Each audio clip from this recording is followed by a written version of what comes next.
Dünyanın müxtəlif nöqtələrində baş verən toqquşmalar yeni güc balansı yaradır. Ya ədalət bərpa olunur, ya da zülm möhkəmlənir. Bəs bu oyunlar meydanda, yoxsa masada bitəcək? Bu dəfə İsrail və ABŞ-nin İranla apardığı müharibəni təhlil edirik.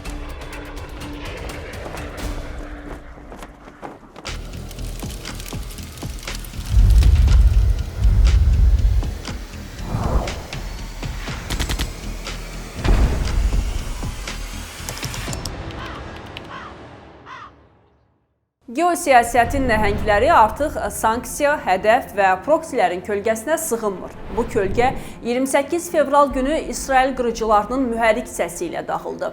İllərlə səssiz və qiyabi davam edən qarşıdurma bir anda açıq savaşa çevrildi. İsrail kükrəyən şir əməliyyatı ilə pərdəni qaldırdı. Birləşmiş Ştatlar isə epik qəzəb əməliyyatı ilə səhnəni genişləndirdi. Hədəf artıq təkcə hərbi obyektlər deyil, siyasi sistemin özüdür. İran elə ilk saatlardan ciddi itkilər yaşadı. Ali liderin öldürülməsindən sonra isə qisas vədi verdi. Tehran yaxın şərq regionunu alov xəttinə çevirdi.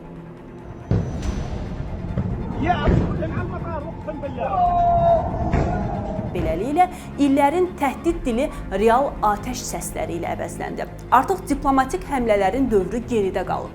Əsas sual isə budur. Son qərarı kim verəcək? Danışıqlar masasındakı diplomatlar, yoxsa səmadakı qırıcılar? İranın ABŞ və İsrail ilə hazırki gərginliyi son dövrlərin məhsulu deyil. Hadisələrin kökü hələ ötən əsrə, 1979-cu ilin İslam inqilabına gedib çıxır. İnqilab nəticəsində Vaşinqtonun regiondakı tərəfdaşı Məhəmməd Rıza Pəhləvi devrildi və hakimiyyətə anti-qərb, anti-İsrail xətti ilə tanınan teokratik sistem gəldi. Yeni rəhbərlik ABŞ-ni böyük şeytan, İsraili isə kiçik şeytan elan etdi və bu ritorika tədricən dövlət ideologiyasına çevrildi. 1990-cı illərdən İranın raket proqramı, 2000-ci illərdə isə nüvə proqramı Vaşinqton və Təl-Əviv tərəfindən ciddi təhlükəsizlik təhdidi olaraq qəbul edildi. ABŞ-İran münasibətləri İslam inqilabından sonra kəskin şəkildə dəyişdi. İnqilabdan əvvəl ABŞ və İran dost münasibətlərə malik idi. Şah rejimi regionda Amerikanın siyasətini və maraqlarını dəstəkləyirdi. ABŞ İranı bölgədə əsas müttəfiqlərdən biri hesab edirdi. Lakin bu vəziyyət 1979-cu ildə Ayətullah Xomeyninin rəhbərliyi altında İslam Milli Hərəkatın hakimiyyətə gəlməsi ilə köklü şəkildə dəyişdi. İslam inqilabından sonra ABŞ və İran münasibətləri kəskin şəkildə pisləşdi. İnqilabdan az sonra Amerikanın səfirliyini işğal elədi, onun işçilərini 444 gün əsirlikdə saxladı və öz rəsmi hökumət başçılarının danışığında Amerikaya qarşı ölüm, İsrailin yer üzündən, yer xəritəsindən silinməyini şüarın verən bir rejimidir. Yəni bu məsələ ABŞ tərəfindən yox, İran tərəfindən başlayıb. Amerikada dözübdür müxtəlif səbəblərdən. Dözüb indi bu günləri 2026-da çatmışıq böyük yerə. Amerikanın buradakı əsas maraqları təkcə Amerikanın dövlət marağı deyil, həm də bölgənin qlobal dünyanın maraqları örtüşdüyü bir bölgədir və təbii ki, bu təhdid ortaya çıxırsa, Amerika müdaxilə eləməlidir. Üstəlik, İsrail və Amerika arasındakı münasibətlər, onların arasındakı o stratejik müttəfiqlik həm də bunu gərəkdirir ki, Amerika üzərinə götürdüyü məsuliyyəti yerinə getirsin. Ümumiyyətlə, müharibənin ola biləcəyi ilə bağlı hər zaman təxminlər olub. Bu müharibənin doğrudan da hansı xarakterdə gedəcəyi və ya nə dərəcədə kəskin bir hal ola biləcəyi ilə bağlı tərəddüdlər və fikir ayrılıqları var idi. Amerika Birləşmiş Ştatları ümumiyyətlə 79-cu il inqilabından sonra hər zaman İrana bu və ya başqa dərəcədə müəyyən təzyiq alətlərini işə salıb. Yəni, sanksiyalardan tutmuş, İranın yaxın şərq bölgəsindən sıxışdırılıb çıxarılmasına qədər, onun nüfuz arealını məhdudlaşdırmasına qədər, yəni bir sıra addımlar atıb. Lakin bu qarşıdurmanın açıq müstəvidə və miqyası genişlənə biləcək bir ehtimalla müharibəyə çevriləcəyi ilə bağlı müəyyən fikir ayrılıqları və müəyyən bir tərəddüdlər var idi.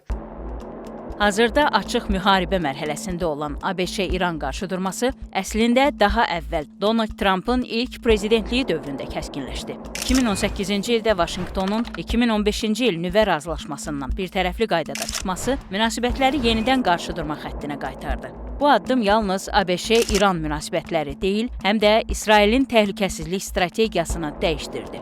Təl-Əviv illərdir İranın nüvə proqramını ekzistensial təhlükə kimi təqdim edir və sazişin zəif mexanizm olduğunu iddia edirdi. ABŞ-nin razılaşmadan çıxması İsrailin mövqeyini gücləndirdi və Vaşinqtonun maksimum təzyiq kursu ilə üst-üstə düşdü.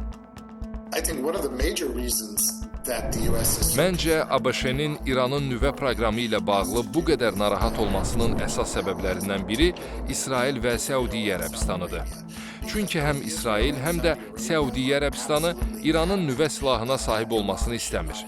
Təbii ki, ABŞ bu iki ölkəni regionda əsas strateji tərəfdaşları kimi görür. Bu da müəyyən mənada Amerikanın İranın nüvə proqramına qarşı ehtiyatlı və sərt yanaşmasını izah edir. ABŞ-nin digər bir narahatlığı isə odur ki, İran nüvə silahına sahib olsa, bu texnologiyanı digər dövlətlərə ötürər, bu isə nüvə silahlarının yayılmasına səbəb olar. Əlavə olaraq ABŞ və İran arasında dərin kökləri olan düşmənçilik var və ABŞ ehtiyat edir ki, İran nüvə texnologiyasına sahib olsa, ondan ABŞ-yə zərər vurmaq üçün istifadəyə cəhd göstərər. Böyle bir güce sahip olan ülkeler küresel denkleme oyuncu olarak dahil oluyorlar. Özellikle Amerika Birleşik Devletleri nükleer kapasiteye sahip olan veya olabilecek işte İran gibi veya olabileceği iddia edilen ülkeler gibi kendi küresel hakimiyetlerinin önünde bir engel olarak görüyorlar. İran'ın nükleer kapasitesi, Orta Doğu denklemi ve İsrail'in güvenliği üzerinde varoluşsal bir tehdit olarak görülüyor. Bir neçə istiqamətlər üzrə ABŞ İrana münasibətdə təzyiq elementlərini işə salmağa başladı. Bunlar hansı istiqamətlər idi?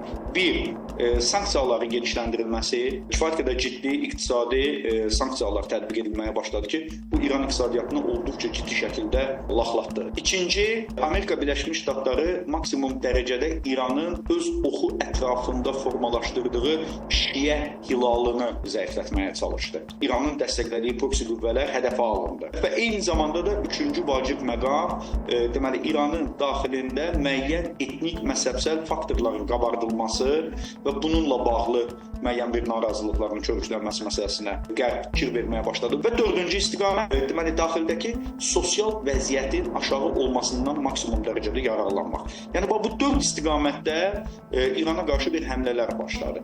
Və bu həmlələr bugünkü günə qədər mövcud olan vəziyyətin yaranmasına əsas təkan verən amillər oldu. Birləşmiş Ştatlar və İsrailin İrana qarşı təzyiq siyasəti illərdir paralel, amma koordinasiyalı şəkildə davam edirdi.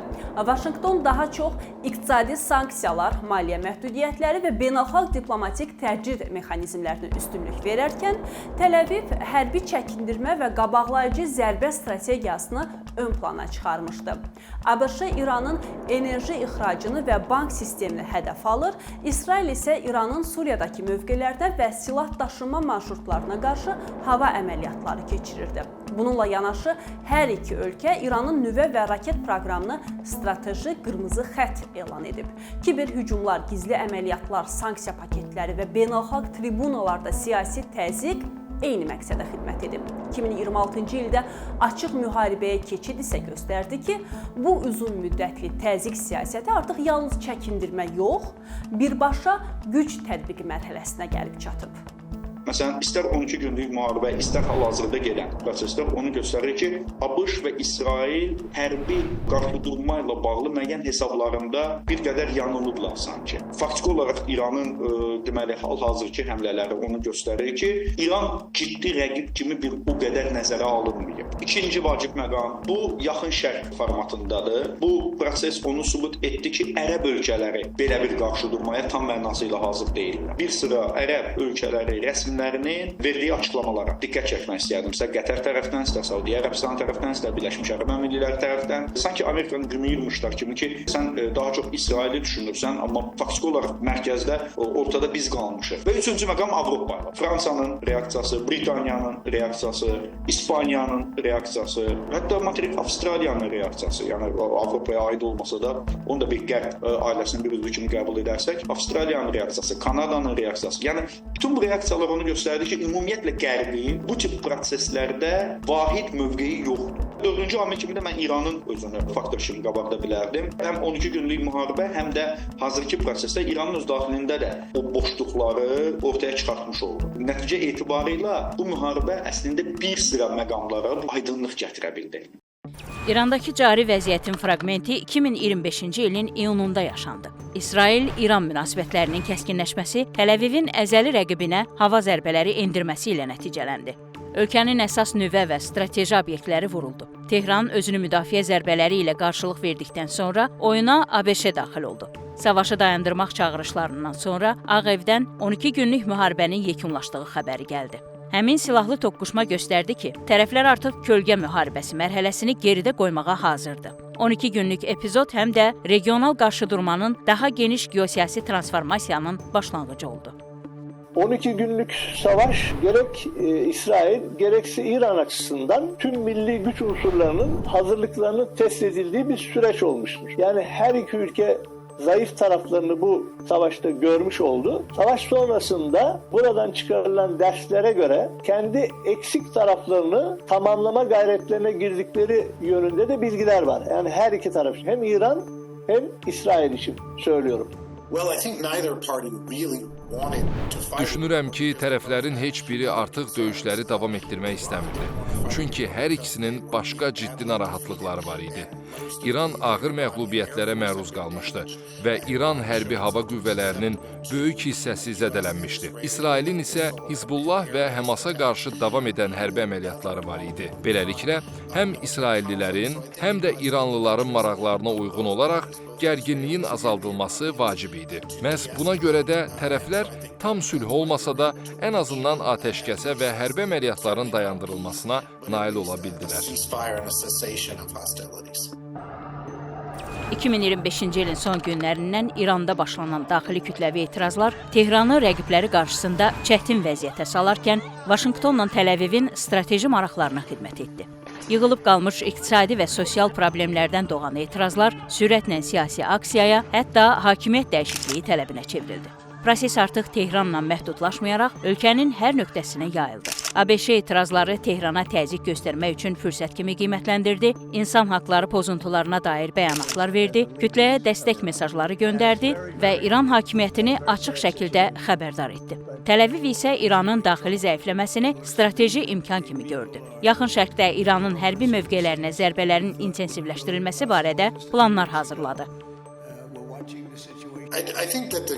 Məncə, hazırda İranda baş verən daxili etirazlar əsasən daxili amillərlə bağlıdır. Bu etirazların əsas səbəbləri iqtisadi imkanların məhdudluğu, qiymətlərin artması və milli valyutanın dəyərdən düşməsidir. Bununla belə İranın regionda və beynəlxalq aləmdə mövqeyinin zəifləməsi də ölkədə ümumi ruh düşkünlüyünə yol açır. Regionda İranın təsir dairəsində olan qüvvələrin zəifləməsi, bölgədə hücum mövqeyində deyil, daha çox müdafiə mövqeyində görünməsi böhran hissini gücləndirir. Bu isə küçə etirazlarına səbəb olan narazılığı daha da artırır. ABŞ ilə İsrail arasında da İranın gələcəyi ilə bağlı kifayət qədər ciddi fikir ayrılıqları. İran parçalanmalıdırmı? İran federallaşmalıdırmı? Yoxsa elə unitar yapıya malik olaraq rejim dəyişikliyi ilə getməlidirmi? Tamam, rejim dəyişikliyi olacaq. Alternativ nədir? Pəhləvilərmi? Məsələn, İsrail bir sıra media quruluşları vasitəsilə Pəhləvi ilə bağlı bir PR aksiyasına, PR kampaniyasına başladı. Amerika Birləşmiş Ştatlarının məsələdə mövqeyi bir qədər fərqlidir. Onlar daxildən hansısa bir qüvvənin yetişməyini istəyirlər. Amma İsrail köhnə alternativi yeni kimi təqdim etmək istəyir. İran xalqı bunu qəbul edəcəkmi? Reaksiyalar onu göstərir ki, xeyr, etməyəcək. Əksinə bu əks effekt verir. Elə bu məqamlar onu deməyə əsas verir ki, kifayət qədər ciddi strateji nöqteyi nəzərdən gələcək İranın gələcəyi ilə bağlı fikirlərdə kifayət qədər ciddi fikir ayrılıqları var. İran indiyədək dəfələrlə hakimiyyət əleyhinə kütləvi etiraz aksiyalarına səhnə olub.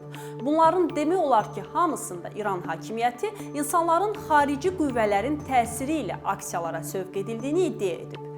İttihamların başrolunda isə ABŞ və İsrail dayanır. Rəsmi Tehran məsələyə belə aydınlıq gətirir. Məqsəd İranı zəiflətmək və regional münaqişələr fonunda hakimiyyəti sarsıtmaqdır. Şübhəsiz ki, tarixi səbəblərə görə İranda xarici aktorlara qarşı yüksək həssaslıq mövcuddur. İkinci Dünya müharibəsindən sonra Böyük Britaniya, ABŞ, Sovet İttifaqı və digər xarici güclər İranın daxili işlərinə təsir göstərməyə çalışıb. Bununla belə, daxili narazılıqla üzləşən avtoritar rejimlər demək olar ki, həmişə bu narazılığın düşmən xarici qüvvələr tərəfindən qızışdırıldığını iddia edirlər. ABŞ və digər Qərb aktorlarının İran rejiminə qarşı etirazların baş verməsindən məmnun olduqları və bu etirazlara dəstək verdikləri ehtimalı olsa da, İran rejiminin yanaşması bir qədər bəsitdir. Çünki xarici müdaxilə olmasa belə, rejimə qarşı qəzəbin alovlanması üçün ölkə daxilində kifayət qədər iqtisadi, sosial və siyasi narazılıq mövcuddur.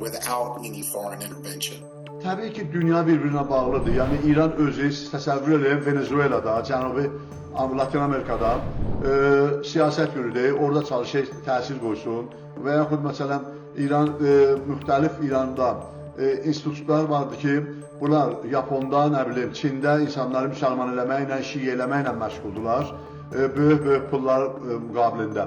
Ya məsələn, Çindən, müxtəlif dünyanın Afrika ölkələrindən, Latin Amerikadan insanları gətirirlər İranda, təlimat keçirlər, onları müsəlman eləyirlər, şiə eləyirlər, fanatik eləyirlər və ilaxır və ilaxır. Yəni, İran özü, baxmayaraq işarə elədiyim kimi, zəif bir iqtisadiyyatı vardı, dünyanın dörd bucağında əlin uzadıb müdaxilə edir. Harici güçler her zaman puslu havayı severler. Elbette içeride gelişen olumsuz koşulları kendi lehlerine istismar edecek şekilde geliştirebilirler. Yani İran'da değişik başka ülkelerin istihbarat örgütlerinin İran içerisinde faaliyet gösterdiğini, halkı kışkırttıkları, halkın arasına karışarak daha fazla protesto dalgalarının, itiraz dalgalarının daha fazla gelişmesini sağlamak için hareket ettiklerine dair bilgiler var. Ama buna ortam hazırlayan kendi iç dinamikleri var. Yanvarın 9-undan bəri bütün ölkənin idarəçiliyi Sipah Pasdarana verildi. Hər kəs onunla tabidir. Yaranan iqtisadi sorunlar da birbaşa onlarla əlaqəlidir. Çünki embargonu güya aşmaq üçün özləri saxta şirkətlər qurdular, pulları apardılar, qaytarmadılar. Burada çoxlu yeyintilər oldu və bir çox o, necə deyərlər, məsələlər ki, biz artıq onun şahidiyik. Belə olan halda vətəndaşın hakimiyyətə etimadı, inamı itir. Hakimiyyətin vətəndaşa verəcəyi heç bir şey yoxdur. Yenə də gəlir o köhnə usuldan istifadə edir ki, hər hansı bir etiraz ortaya çıxarsa, biz bu etirazı Amerikaya, İsrail'e bağlayacaq və bunun üçün də ciddi şəkildə imkanları var, media imkanları var xaricdə, daxildə bəzi ölkələrin dəstəyi hesabına və oradan da başlayırlar o təbliğatlarını gücləndirirlər ki, bəli, bu xaricdən yönləndirən etirazdır. İrandakı daxili toqquşmalar yerli narazılıq olaraq qalmadı da. Ölkə daxilindəki xaosdan istifadə edən Vaşinqton Tehrana qarşı təzyiqləri sərtləşdirdi. Vaşinqton davamlı olaraq İranı kütləvi həbslər, zorakılıq aktları və insan hüquqlarının məhdudlaşdırılması barədə məlumatlara görə tənqid etdi, hakimiyyəti etirazçılara qarşı zorakılığı dərhal dayandırmağa çağırdı və insan haqları pozuntularının davam etməsi halında daha ciddi tədbirlərin görüləcəyi ilə bağlı açıq ismarışlar ötürdü. Əhaliyə dəstək mesajları paylaşdı. Lakin bu çağırışlar Tehranın mövqeyini dəyişdirmə əvəzinə daha da sərtləşdirdi. Halkın bir kesimi, özellikle muhalif cephe, Amerika Birleşik Devletleri'nin söylemlerinden cesaret alıyor olabilirler. Çünkü halk teokratik rejim gitsin de kim destek verirse versin noktasına geldiği görülüyor. Ancak dışarıya karşı bir bütün hareket ediyor İran halkı ama içeride kendi içindeki mücadeleleri sürdürüyor. Ama dışarıdan bir müdahale olduğunda buna çok sıcak bakmayan bir İran halkı da var. Heç dövlətlər istəməsələr də, institutlar, media orqanları, bunlar müdaxilə edirlər, politologlar, bunlar hamısı müdaxilə edirlər və bir-birinin nəzər verirlər, fikir formalaşdırırlar, sosial opiniyona, ictimai rəyə təsir qoyurlar və s. Ancaq İranın ehtiyacı yoxdur ki, Amerika ona müdaxilə elə. İran öz içində, İran bütün dünyadan ayrıb, İranı aparıb, marşda da qoysun, kifayət qədər İranın əhalisi rejimə qarşı problemləri var, müxalifətləri vardır. ABŞ açıq şəkildə bəyan edib ki, İranda rejim dəyişikliyinə ümid edir və daha fərqli, daha demokratik, Yaxın Şərqin digər oyunçuları ilə əməkdaşlığa açıq və ABŞ-yə daha dost münasibət bəsləyən bir hökumət görmək istəyir. Əlbəttə, bu o demək deyil ki, etirazlar əsasən ABŞ tərəfindən təşkil edilib və ya qızışdırılıb. Lakin təsəvvür etmək olar ki, bu etirazlar ABŞ-nin regiondakı istəkləri və siyasi məqsədləri ilə müəyyən məqamlarda üst-üstə düşə və onları tamamlayan bir prosesə çevrilə bilər. Düşünmürəm ki, bugün ABŞ-İsrail-İran qarşıdurması İranın daxilindəki narazılıqlarla bağlı insanlara dəstək amacı ilə, dəstək səbəbi ilə ortaya çıxan bir qarşıdurmadır. Mən bunu belə hesab eləmirəm. Yəni burada konkret olaraq 79-cu ildən bu yana gedən bir prosesin ciddi bir mərhələyə qədəm qoyduğunun şahidi olmaqdayıq. İranda rejim dəyişikliyinə təkan vermək işində daxili narazılıqlardan yararlanmağa çalışılır. Bu başqa bir məsələ. Amma müharibənin öz gedişatı, məsələn, fikir versiniz, hədəflər konkret İran elitası, hərbi və siyasi elitası. Daha çox siyasi, geosiyasi hədəflər doğrultusunda müəyyən addımların atıldığının şahidi olmaqdayıq. Tamam, Trump dedi ki, 35 bin adam ölüb orada, biz bundan çox məyusuq, belə olmamalıdır, orada insan hüquqları qorunmalıdır, orada demokratiya olmalıdır və buna görə də biz əməliyyatlara başlayırıq. Belə bir şey yox. Əməliyyatlara nüvə məsələsinə görə başlanılır, əməliyyatlara rejim dəyişikliyinə görə başlanılır. ABŞ-nin İrana qarşı mümkün sanksiyalar və siyasi təzyiqlərlə bağlı xəbərdarlıqlarından dərhal sonra Tehran belə olacağı təqdirdə İsraildəki obyektlərin və Yaxın Şərqdəki ABŞ hərbi bazalarının hədəf götürüləcəyini bəyan etdi. Gözlənilən ssenari çox keçmədən 2026-cı il fevralın 28-də ABŞ və İsrail qüvvələrinin İrana silahlı hücumu ilə reallaşdı. Cavab olaraq Tehran Bəhreyn, İraq, İordaniya, Küveyt, Oman, Qətər, Səudiyyə Ərəbistanı, Birləşmiş Ərəb Əmirlikləri və Kiprdə yerləşən ABŞ və Britaniya hərbi obyektlərini hədəf aldı. Münaqişə dalğası Cənubi Qafqaza da sıçradı və vəziyyətə nəzarəti itirən İran Azərbaycanın ayrılmaz hissəsi olan Naxçıvana da dron zərbəsi endirdi. Amerika Birleşik Devletleri'nin biliyorsunuz Orta Doğu'da 11 ülkede 46 üssü ve 50 bin civarında askeri var. Bunlara ilave olarak deniz aşırı güçleriyle bölgeye getirdiği donanma gücü var ve güçlü bir saldırı grubu oluşturmuş durumdalar. İran belə deyə öz təhdidlərini səsləndirmişdi. Əgər müharibə olarsa, əgər bizə zərbə vururlarsa, biz ABŞ-ın Yaxın Şərqdə mövcud olan hərbi bazalarını hədəf alacağıq və ümumiyyətlə həmin hərbi bazalar bizim legitim hədəfimiz olur. Abbas Ərəbçinin bu barədə açıqlamaları var idi. İran hərbi elitasının nümayəndələrinin bu barədə açıqlamaları var idi. Onlar bunu deyirdilər. Əslində bu gözlənilməli idi. Yəni Amerika bunu gözləməli idi bu qarşıdurmaya girməmişdən öncə. Bununla bağlı addımların İran tərəfdən atılacağını proqnozlaşdırmalı idi. Bu başqa bir mövzudur ki, ola bilər ki, ABŞ bunun miqyasının bu dərəcədə böyük olmağını hesablamayıb. Fevralın 28-də İrana hücumu İsraili başlatdı. Birləşmiş Ştatlar isə tezliklə savaşa qoşulub İranı atəş altında qoydu. Bəs bu əməliyyatı sürətli və güclü edən nə idi? Əslində onun başlanğıcını 2025-ci ildə yaşanan 12 günlük savaşda axtarmaq yerinə düşər. Qısa müddətli İsrail-İran savaşının ardınca müşahidə olunan müvəqqəti səssizlik Vaşinqton üçün hazırlıq mərhələsi oldu. Məhz həmin dövrdən etibarən ABŞ Yaxın Şərqdə hərbi mövqelərini gücləndirməyə başladı. Hazırda regionda 40-50 min nəfərlik ABŞ hərbi kontingenti yerləşdirilib. Bu qüvvələr Yaxın Şərqin müxtəlif ölkələrində hərbi baza, qərargah, təlim məntəqəsi, logistika mərkəzi və region sularında yerləşdirilmiş aviadaşıyıcılarda cəmləşib. ABŞ-nın bu hazırlığı öz nəticəsini elə ilk gündən göstərdi. İranın ali lideri Əli Xameneyi başda olmaqla onlarla yüksək rütbəli hökumət rəsmisi və Sepah komandirləri silsilə raket hücumları nəticəsində öldürüldü. Bütün bu faktlar İranın əməliyyat qabiliyyətini müəyyən qədər sarsıtdı. Trump'ın açıklaması oldu. Deməli, o qeyd etdi ki, biz uzun müddət ərzində bu qarşıdurmanı aparmaq gücündəyik. Amma burada başqa bir faktor var ki, məsələn, bu uzun müddətdə ərəb ölkələri də bu prosesin mərkəzində dura biləcək gücə, hərbi gücə malikdirlər və ya Rusiya-Ukrayna müharibəsi fonunda ABŞ və Qərb nə dərəcədə öz ərəb müttəfiqlərinə o müəyyən bir dəstəyi təmin edə biləcək və ifadə edə biləcək. Bir informasiyanı deyim sizə, onu da elə Qərb mediası yazmışdı yer gəlmişkən. Raket zərbələrinin intensivliyi bu formada davam etsə, müəyyən bir müddət sonra bəzi ərəb ölkələrində sadəcə o raket zərbələrinin qarşısını almaq üçün hərbi deməli hücumdan müdafiə qüvvələrinin potensialı imkanları tükənəcək. 12 günlük qarşıdurma ilə indiki qarşıdurmanın ən böyük fərqi odur ki, 12 günlük qarşıdurma hər iki tərəfdə idarə olunan bir qarşıdurma olur. Amma indiki qarşıdurmada bu miqyas böyüyür. Bu mənada artıq proses yalnız Amerikanın potensialının hara qədər gedəcəyindən getmir burada söhbət. Toqquşma müddətində ABŞ və İsrail İranın bir sıra raket istehsalı obyektlərini və bazalarını hədəf aldı. İranı hərbi həmlələri dayandırmağa məcbur edə bilmədi. Uzun illər ballistik raketlər, pilotsuz uçuş aparatları və digər strateji silah sistemləri üzərində böyük arsenal yaradan İranın 2000-ədək raketə malik olduğu düşünülür. Bu səbəbdən İranın hərbi arsenalı hələ də işlək vəziyyətdədir və ABŞ ilə İsrailin strateji strukturlarını hədəf almağa davam edir. Təsadüfi deyil ki, İran artıq qonşu ölkələrdəki ABŞ bazaları ilə yanaşı səfirlikləri də hədəf alır.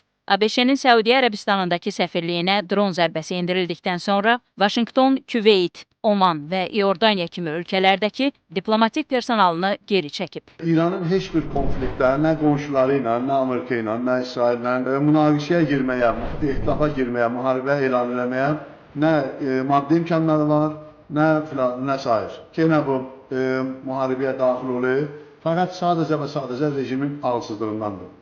İranın hərbi potensialı ilə bağlı dəqiq məlumatlara malik olmaq çətindir. Məsələn, takımda video çəkilişləri edirlər, bunkerlərdən və s. və ilaxır, müxtəlif yeni raketlər göstərirlər və s. və ilaxır. Yəni, söz yox ki, koalisiya bu proseslərə başlamamışdan qabaq və ya başqa dərəcədə o, belə deyək, informasiyaları əldə edib və onları təhlil süzgəcindən keçirdi. Amma bu potensialın tam olaraq hesablanması, əsasən də qapalı bir İran dövlətindən söhbət gedirsə, dəqiq olaraq hesablanması bir qədər şübhəlidir. Bax, elə bu şübhələrin özü də bu zaten əməliyyatın belə başlamasına təkan verən amil oldu. Beynəlxalq ictimaiyyətin İrandakı müharibəyə münasibəti də maraq doğuran məsələlərdəndir.